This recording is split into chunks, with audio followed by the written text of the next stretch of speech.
Hey guys, Rockstoom here. This is going to be my Risk of Rain 2 GDQ submission with my partner RhinoG as a duo run, a multiplayer run. This run is actually focused on CE, which is we're actually only 4th place for, I believe. But we are 2nd place runners for 4-map.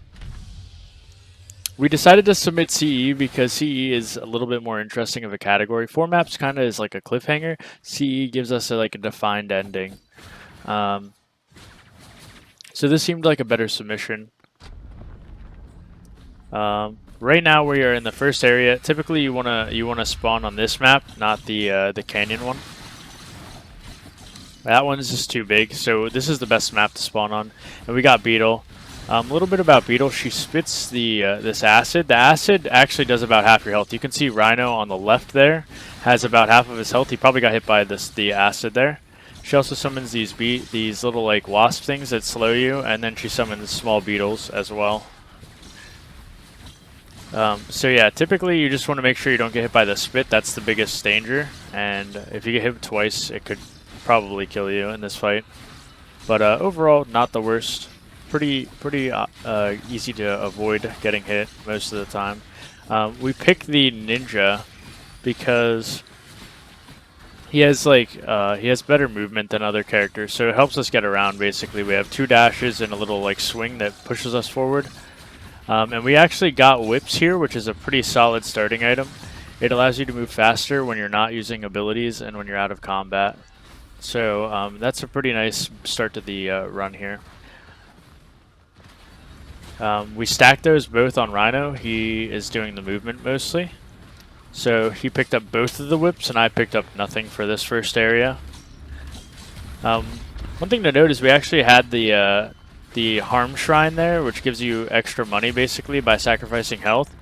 And that actually gives us a little bit of extra XP here, I believe, which is super nice. When you exit the level, you get XP based on the money you had. So we can't pick up items when we're in the circle. We can only pick up items from within the circle, and a lot of times there isn't any items. So we do this run with pretty much no items. And our goal for Celestial Ending, we have to go 7 maps with basically minimal items. And honestly, most of the time, what we're looking for is movement items. So even if we do get items, we're not looking for damage. We're basically just looking for stuff to help us move faster. So some of the fights at the end can be a little dangerous, but if the spawns stay pretty tame, if the map doesn't like spawn enemies infinitely, the bosses seem pretty okay. I think they made them more lenient than originally they were in this current patch.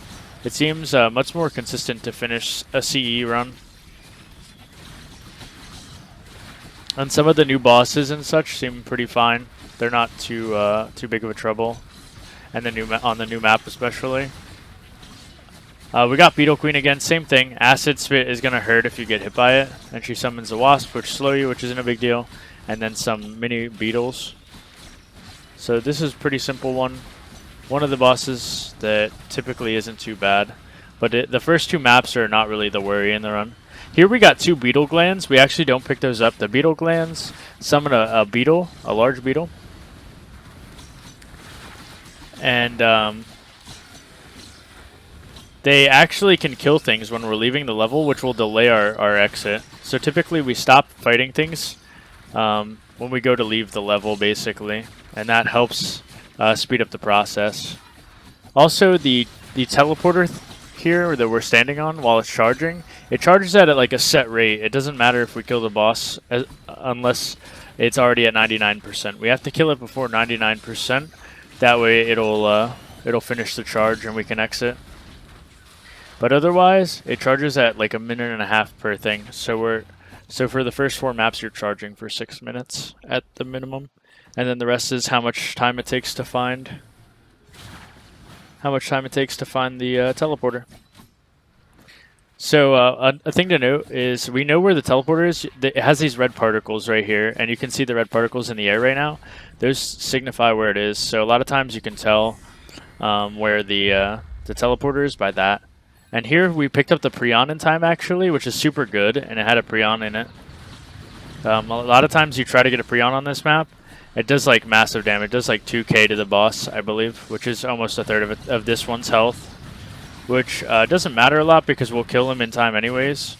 But it's a super good item for like later, possibly. It does like a tenth of the final boss's health probably. And saves you some time possibly if you're struggling to kill it.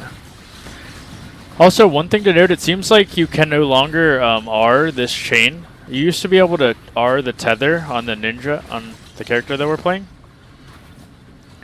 But it seems like they patched that out. I don't think it's possible to do. We were testing it a lot, and it seemed like we were doing it proper, but we were not getting it. So I think you get tethered either way. You have to either LOS it or just walk away from it.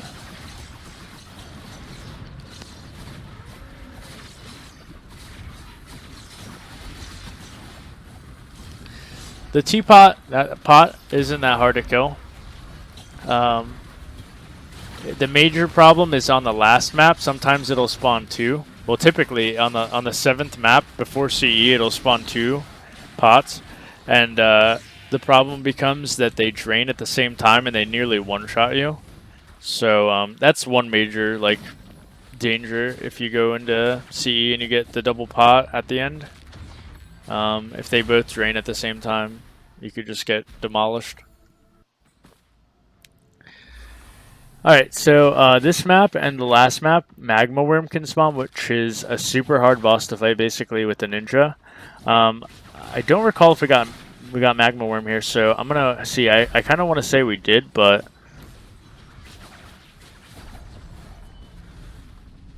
yeah, we did. We got Magma Worm. So this boss is super hard to fight with the ninja because you're a melee, and you can't hit the boss very easily.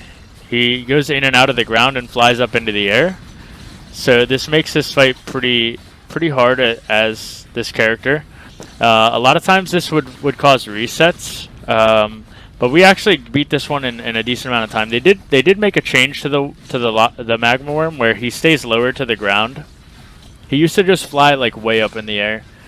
So thankfully they made this change, which allows you to kill it a lot easier if you're playing ninja and you can only melee it. Most of the damage we deal is like it's our power swing and then our ultimate ability, I feel like, and maybe dashes, but we don't hit a lot of swings on him typically. You just kind of hope you get as much damage as you can on the boss.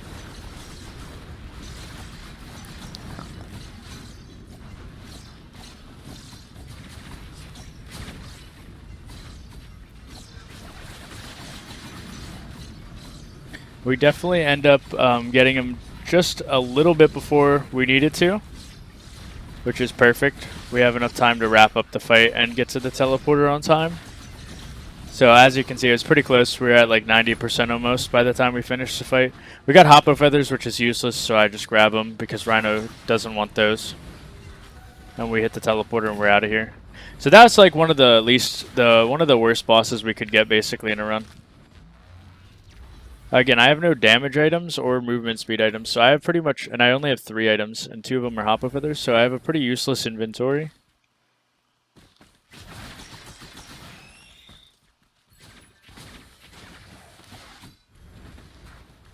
And Rhino, you can see him zipping along with his movement speed items, the whips and such that he has acquired so far, which is super helpful. Because he gets to the teleporter quick, and I just follow suit to get it to him. It actually spawns in the cave here, which is super unlucky because this was a really long run for us, so this slowed us down a lot. And again, we have a damage shrine there, which will give us extra money for levels, but not a huge difference probably at this point in the run. Another Beetle Queen. This is the 3rd one we had this run.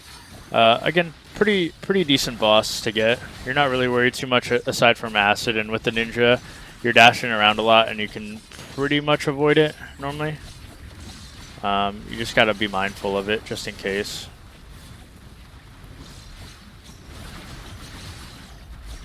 You can see I took a little bit of damage there, probably from standing on it, etc., and getting hit by some of the miscellaneous enemies.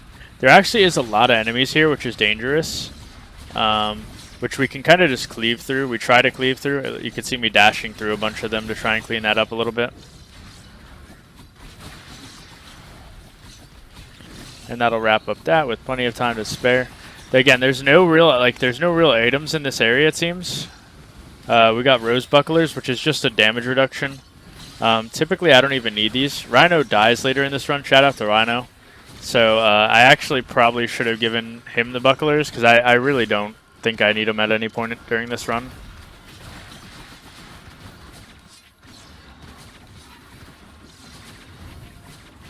They just reduce damage when you're sprinting, so just a defensive item, slightly defensive item.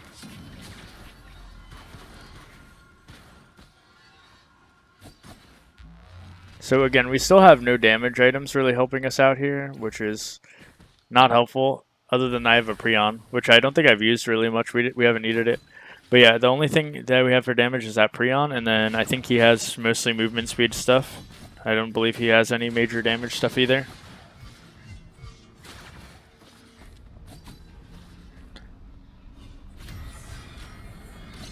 So here we get Stone Titan. This is a pretty solid boss to get as well. The only time you can really be in trouble here is if you take a laser and you have nothing to avoid it. He does a laser that kind of heat seeks on you, and that's the major thing that troubles him. He does that punch from the ground.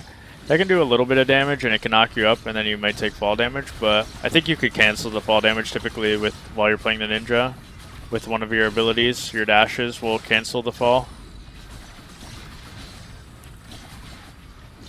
So you're overall pretty safe, and you pretty much just beat him down. Again, there's a lot of enemies spawning randomly. I noticed that while watching this back. Sometimes the maps seem to like bug and just infinitely spawn enemies, and it can become a major problem. But this was manageable. Nothing too crazy. We just clean it up after the fight mostly. Again, we got more bucklers, which is pretty useless. I believe I end up just taking them all because I don't know. I'm pretty sure he just doesn't care. But he ends up dying, so he probably should have taken some of these just for safety purposes, quite frankly. Definitely something we would want to split up to ensure better survivability, I'd say.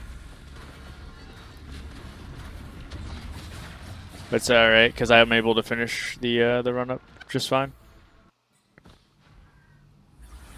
Alright, so this is the new map, actually. This was just added in the last patch, and this map is actually a little inconvenient, it seems, because it seems a little bit bigger than the original third map, the Ice Zone.